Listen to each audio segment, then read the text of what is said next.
Ecco, proprio per chiudere il capitolo tecnologie, Presidente Pastro, cioè la crescita anche dal punto di vista della conoscenza e dell'applicazione tecnologica avverrà probabilmente con le generazioni future, quando queste invecchieranno, però allo stato attuale c'è un'oggettiva difficoltà a fruire di certi servizi. Faceva degli esempi prima il Presidente banalissimi, sì, no, ripeti, eccetera, ma così anche tante altre procedure che sono richieste, l'iscrizione, non so, via web a certe pratiche. Molti preferiscono chiamare, stare anche ora al telefono se resistono, o andare di persona addirittura a fare le prenotazioni. Questo riguarda l'ambito sanitario, ma qualsiasi ambito. Quindi una pubblica amministrazione più vicina al cittadino in questo modo non è più vicina agli anziani. È chiaro, ma è chiaro perché anche il nostro approccio personale, non dato l'età, che non abbiamo più l'approccio facile, perché basta che prendiamo un qualsiasi nostro nipotino, ti gira il telefonino quando lo so, però il nipotino non ha bisogno di certi servizi, magari. Certo. Quello è la differenza, ma voglio dire perché sono nativi digitali, noi non lo siamo, però ciò non toglie che o più l'uno o l'altro, uno ha certe capacità oppure anche passione magari su determinati temi, no? Il problema è questo, purtroppo, che noi alla fine non riusciamo a sfruttare le tecnologie perché non abbiamo l'approccio con la tecnologia digitale.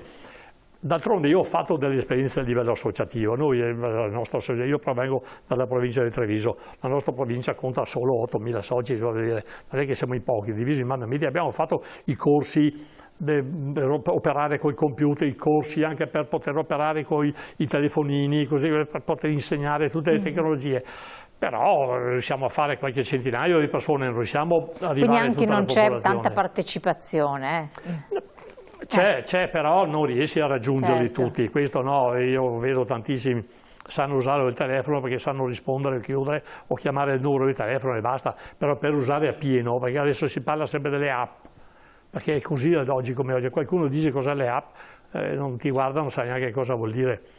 È ovvio che questo sono sicuro che sarà il futuro, però in questo momento c'è ancora bisogno del medico, bisogna interloquire con il proprio medico, anche che il medico stesso ti conosca, che abbia in mano che la scheda delle tue patologie. Quindi il rapporto umano, abbiamo ancora bisogno del rapporto fisico con il medico di base o anche il medico dove chiamare lo specialista che ti tiene in cura. Questo è un po' la sostanza, insomma. Ma è un po' col discorso, adesso qua parliamo di sanità, però lo stesso vale in ambito, non so, per quanto riguarda le banche, no? Le banche hanno sempre meno filiali sul territorio, spariscono i filiali, restano ancora quelle delle poste con code incredibili. Quelle poco filiali delle banche hanno code incredibili con una persona allo sportello, però l'anziano che magari ha bisogno di avere un'informazione, eccetera, non farà mai un'operazione online, ma proprio come forma mentis. E allora, però ce ne sono tantissimi, sono quelli che magari hanno ancora il conto in banca, per assurdo. Cioè l'interesse prevale sull'interesse del cittadino, perché perché le banche va bene, sono gli enti privati.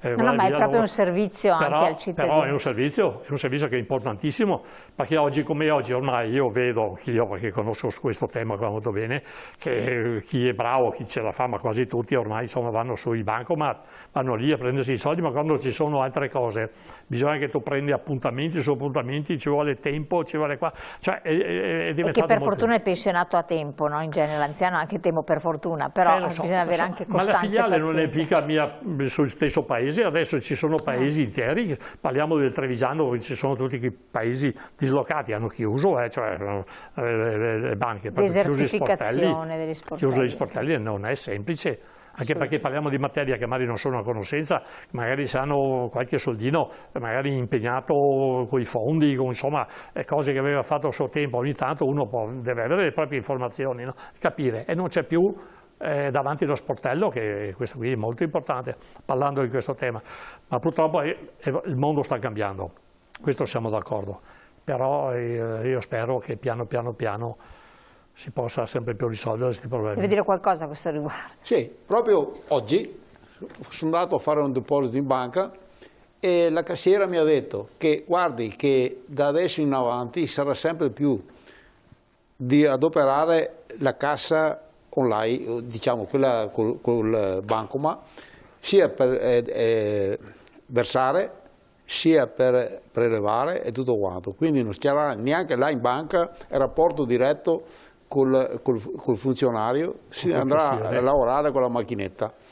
Anche questa, secondo me, per un anziano sarà difficile a imparare, perché là si mette dentro la carta, ci sono i soldi, sbagliare si fa presto, prelevare, insomma, sono tutte quante cose troppo veloci per essere recepite, capite. Quindi andiamo a fare violenza psicologica agli anziani che hanno bisogno di qualsiasi cosa, di chiedere quindi, per piacere. Invece che essere un'autonomia mantenuta, si diventa comunque... E nonostante che una gran parte è anche, diciamo, autonoma, però è sempre più difficile dialogare, perché dialoghi con una macchina, non dialoghi con una persona. Quindi andare in banca, mi hanno insegnato, mi adeguo, lo faccio, verso, mi faccio fare l'estratto conto, prelievo, però mi chiedo alcune persone come faranno a fare una cosa del genere, come faranno?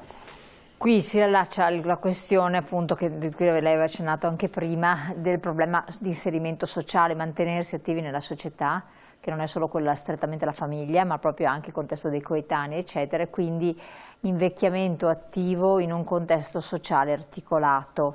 Qui c'è a questo proposito un provvedimento che può essere interessante, dipende poi come viene articolato, del welfare sulla non autosufficienza, e quindi tutta una serie di azioni, di un patto per un nuovo welfare che è stato stipulato. Che cosa... Sì, proprio l'ANAP nazionale, l'ANAP di Confartigianato, proprio aderito a questo patto col welfare che è stato varato con il DDL da Draghi, ancora prima di chiudere il suo governo, perché il tema dell'assistenza agli anziani, perché guardi, fare in modo di curare gli anziani a casa loro è proprio un atto di civiltà, perché guardi, io veramente conosco tanti anziani, ma lo sono anch'io.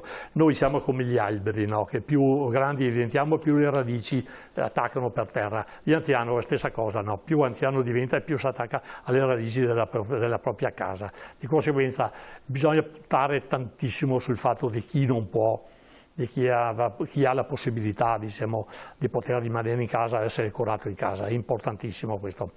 E questo DDL è improntato su questo, però adesso viene tutto demandato alle regioni e speriamo che le regioni possano... Io ho fiducia nella Regione Veneto, perché insomma in linea di massima noi siamo sempre stati, però è le risorse, il personale, perché ci vuole personale per andare a casa. No, ma infatti io questo, francamente, per quanto capisco l'importanza, come dice lei, stare a casa, dicono tutti gli anziani, insomma, stare a casa propria, però la vedo impossibile avere una qualità di vita a casa propria soli, se non c'è la famiglia, né si può aspettarsi che la famiglia esista attorno a sé andando avanti, quando i figli, se non trovano lavoro, devono anche spostarsi, perché bene o male devono andare a trovare lavoro anche da altre parti, dovranno crearsi famiglia per conto loro.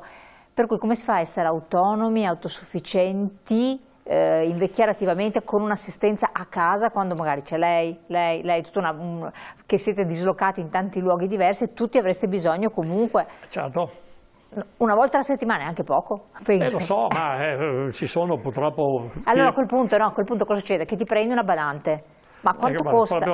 Proprio lo volevo proprio toccare. Esatto. Questa. Prendiamo la badante, d'accordo. Adesso che giustamente, perché giustamente lo stiamo qui a dire, è aumentato anche il costo delle badanti, ma giustamente, perché anche loro vivono qui, di conseguenza se loro il caro vita è anche per loro, per noi, ma non parliamo che c'è il caro vita in generale, no? Il caro energia, così via. Perché poi vediamo che il caro... Adesso vivere in casa col caro energia, con le pensioni che sono rimaste più o meno quelle, perché gli aumenti sono proprio pochissimi.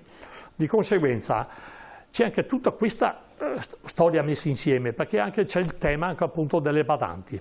Una volta le badanti arrivavano, sappiamo tutti che arrivavano anche dall'Ucraina, no? Perché normalmente le maggior parti arrivavano. Adesso i flussi sono diminuiti purtroppo per il problema che conosciamo tutti.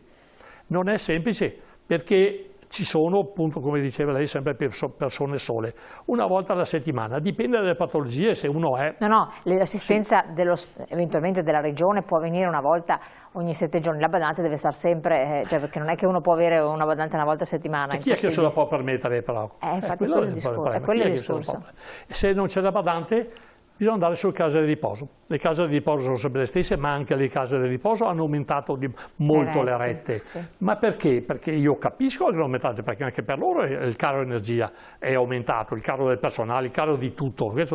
E va a scarico di chi fa domande di case di riposo. Tant'è vero che molti hanno rinunciato, io so che gente rinuncia perché non ce la fa e magari sacrifica i figli se ce li ha, o fa dei salti mortali per poter rimanere a casa il più possibile. Cioè sono tutte queste cose concatenanti messe insieme che per l'anziano, oggi come oggi, è sempre più difficile fare una vita dignitosa, una vita... Voi avete mai parlato appunto dell'abitazione, che è fondamentale, senza dubbio, sono gli affetti, i ricordi e tutto, però in tanti, anche sindacati hanno iniziato a parlare di un co-housing, quindi di trovare la possibilità di chi ha la casa più grande di dividersi quindi gli oneri eventuali con più persone anziane, più coppie, quindi mi dica. Anche sulle case.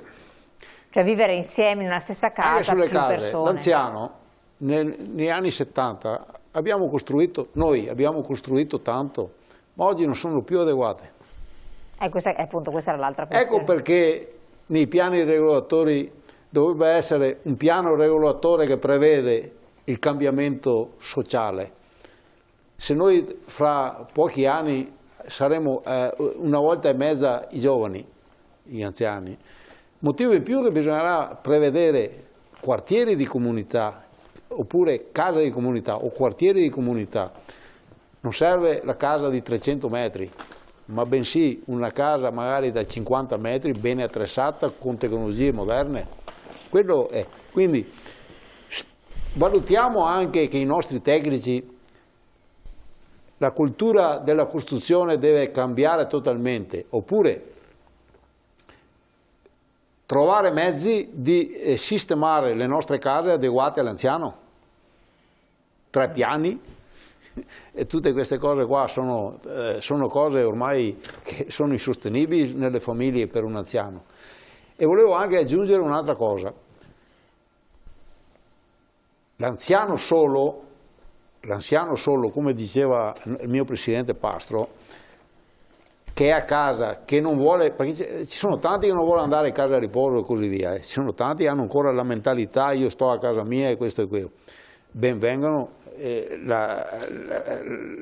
la telemedicina di supporto, ben venga, perché queste persone comunque sono aiutate in un modo diverso che non fa lasciarle allo sbando. Certo, io dicevo, appunto, proponevo prima il discorso che lei ha proposto, il discorso delle case di riposo, le RSA. Voi avete affrontato anche a livello nazionale questo problema, no? Di sì, il problema purtroppo sono 21 anni, mi sembra, non vorrei sbagliarmi, ma l'avevo letto da qualche parte, che solo la regione Veneto e la Sicilia che non hanno ancora varato una legge sulla riforma delle case di riposo. Le case di riposo che diventano enti pubblici, aggregati alla sanità regionale per poter distribuire i costi, insomma questo deve avere una gestione più generale. Le case di riposo purtroppo sono 21 anni che aspettiamo la riforma. Ne abbiamo parlato molto spesso con l'assessore Lanzarin, io mi ricordo in vari incontri che abbiamo fatto, si farà, però al momento non viene fatta. Sicuramente io penso che purtroppo, essendo sempre più anziani soli, oppure magari con figlio, perché questa è la demografia ormai delle famiglie, ci sarà sempre più bisogno, perché si vive appunto di più, ma purtroppo magari con dei problemi di salute. Ma appunto anche concepirle diversamente, quello che forse va anche visto. Ma soprattutto, perché... prima cosa, guardi, dico, abbassare i costi, perché se no uno non ce la fa proprio a fare l'approccio con la casa di riposo. A parte il fatto che il più possibile, io so che il 90, non dico il 98%, ma il 90% vogliono rimanere a casa. Questo è pacifico e sicuro, ma quando non è possibile è ovvio che uno si deve adeguare, no? È ovvio che si deve adeguare. Il problema è che proprio ci sono i costi adesso che sono insostenibili. Certo. Allora ecco, il co-housing, d'accordo, ma per fare co-housing bisogna costruire, bisogna fare le abitazioni, bisogna fare le costruzioni di comunità, tutte quelle cose lì sono bellissime, però se ne parla, i paesi nordici sono anni e anni che le fanno, noi qua non siamo preparati a queste cose, ci sono delle realtà provinciali a macchia di leopardo, ma sono piccole realtà, non è ancora... Sì, ma è anche proprio un passaggio culturale comunque, un fattore anche culturale, perché come lei accennava giustamente, me ne avete anche parlato più volte voi, la casa di abitazione va adeguata, a quel punto tu devi dire alla persona anziana, venda la sua casa e vada con quella casettina di magari 70 metri quadri, piano terra, tutta lineare, perfetta, però lei e sua moglie dovete vendere la vostra casa chilletta. Va fatto perché questa è la prospettiva, ci deve essere una casettina dove c'è due stanze, una dove metterete la badante, l'altra dove starete voi, cucina, soggiorno lineare, senza spigoli, angoli, insomma sapete benissimo che avete fatto anche dei progetti di fattibilità. Certo. Però questo passaggio di vendo i miei ricordi, le mie radici per passare in qualcosa di... No, lo accettano, posso assicurare, lo accettano perché vanno comunque in una casa sua. Ma anche non è praticabile subito perché non ci sono le alternative, no, non ci sono perché non è stato programmato questo, perché sono anni, mi pare che sappiamo tutti che si vive di più, no? Che l'indice demografico è completamente ribaltato. Ma sì, anche che è comunque un passaggio abbastanza difficile, un passaggio impegnativo. No, ma siamo consapevoli, perché normalmente psicologico. Dire come prima dicevo, non siamo quelli delle proteste, noi siamo quelli delle proposte. No, ma infatti è una cosa un po'... Condividere le nostre esperienze per poi portarle al legislatore, che magari di solito il legislatore sono gente che hanno 40-50 anni, non hanno 80 anni, 75, non conoscono a fondo i problemi degli anziani. Se vuoi domandare qualcosa, domandare le esperienze dell'anziano, domanda all'anziano, no? Noi vogliamo portare delle proposte. Non è facile perché i tempi sono cambiati, ci sono problemi economici, ci sono problemi che purtroppo vediamo che è sempre più difficile, anche perché abbiamo 16 milioni di pensionati in Italia, fra poco superiamo i lavoratori se andiamo avanti così. Non so chi pagherà le pensioni. Siamo pratici, perché bisogna anche essere pratici. Assolutamente. Ecco, l'altra questione era quella del caro energia. Caro energia, ma lui ha lavorato nel settore che conosce perfettamente. Allora, stavo proprio dicendo che le case fatte negli anni 70, per un anziano che magari vive da solo, come fa a gestirlo con tutto il caro energia, infatti. Luce, gas, mestieri, a scaldare una casa? Quelle piccole fatte negli anni 70 sono di 150 metri quadri. Il piano rialzato classico, costi. Quindi anche qua è una cosa automatica che viene per autoesclusione, perché un anziano con la pensione non può mantenere una casa di 160 metri quadri. Purtroppo abbiamo sbagliato tecnologia costruttiva nel tempo, non abbiamo previsto che noi abbiamo allungato la vita e purtroppo adesso ci troviamo scoperti, noi abbiamo queste innovazioni moderne che mi auguro che i tecnici siano capaci di affrettare questi termini veloci per fare costruzioni adeguate al tenore, alla vita che sarà sempre più lunga. C'è stato il bonus. Quindi, esatto. 110. Mi auguro che i soldi non vengano sprecati con aumenti di prezzi, ma veramente impegnati per le nuove tecnologie abitative.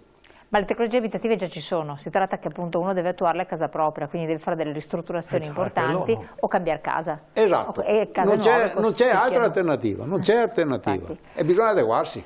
E questo è un altro aspetto. Siamo in chiusura, l'8 marzo, giornata internazionale delle donne, sostanzialmente anche voi siete molto sensibili a questi temi. Certo, guardi, proprio tempo fa. Ricordiamo nel periodo, entriamo in questo periodo. Io direi, fare una piccola battuta, che l'8 marzo, io direi che non dovrebbe essere l'8 marzo, per il rispetto delle donne poi contro la violenza, dovrebbe essere 365 giorni all'anno. Comunque noi ho preparato 2 righe appunto per ricordare il tema proprio anche perché vorrei lanciare proprio a noi, che siamo nati negli anni 40 e anni 50. Io ho fatto proprio una manifestazione teatrale dove un attore purtroppo ha fatto la rappresentazione teatrale di un dramma che è successo perché l'anno scorso 122 donne sono state uccise con le famose violenze contro le donne e dove che eravamo in 400 persone presenti, eravamo 200 dell'ANAP, noi pensionati anziani. E chi aveva 40, 50, 60 anni di matrimonio, eravamo tutti con le nostre mogli. Più testimonianza che abbiamo dato noi di che abbiamo avuto rispetto per le donne. Sappiamo tutti che in ogni famiglia ci sono i propri problemi, però il fatto di essere stati lì tutti quanti insieme con le nostre mogli, con 40, 50, 60 anni di matrimonio, è un esempio per le future generazioni. Noi l'8 marzo è la giornata internazionale della donna e ANAP dedica questo evento alle donne pensionate. Mamme, nonne, ex imprenditrici o mogli che hanno affiancato e sostenuto il marito artigiano nella propria avventura imprenditoriale. Oggi le donne pensionate con la loro intraprendenza, saggezza e forza di volontà sono impegnate tra nipotini, assistenza ai più anziani, aiuto ai figli colpiti dalla crisi e nel volontariato sociale. Nonostante questi impegni, le donne sono anche capaci di coltivare e esprimere i propri talenti o interessi, utilizzando questa fase della vita come il tempo del recupero o del riscatto dopo tante rinunce e sacrifici. Conosciamo bene la difficile realtà femminile anziana. Sono molte le donne che percepiscono pensioni molto basse, le donne vedove o sole, rendendole più vulnerabili ed esposte a una vecchiaia a rischio. Una realtà che obbliga tutti noi a continuare a lavorare intensamente per contrastare la povertà e l'inclusione sociale degli anziani e per le pari opportunità tra gli uomini e donne, un impegno di solidarietà sociale. Bello, bello, sono delle considerazioni È un impegno che noi lo siamo assunto perché normalmente la società del mondo artigiano è un po' maschilista, ma non perché non abbiamo avuto rispetto. No, sono più uomini, tendenzialmente sono più uomini che comunque sono dedicati all'attività tradizionalmente. Poi negli anni passati eravamo imprenditori. Adesso ci sono anche donne. Adesso comunque, per fortuna ci sono molte più donne che fanno impresa. Ecco, questo è importante. Con grandi capacità. Le donne sono più forti di noi, non sono fragili. Quando si usa la fragilità, no, sono più forti di noi. Sono i bastardi che violentano oppure che hanno la violenza contro le donne che sono fragili di testa. Purtroppo. Io la ringrazio Presidente Fiorenzo Pastro, ringrazio anche Raffaele Zordanazzo, Vicepresidente Vicario sempre di ANAP Veneto. Vi auguro buon proseguimento, buon lavoro, perché comunque voi siete attivi e lavorate per quanto pensionati, immagino. Nel sociale, ecco, questo è importantissimo. Cari telespettatori, vi lascio la pubblicità, poi noi ci ritroviamo ancora insieme.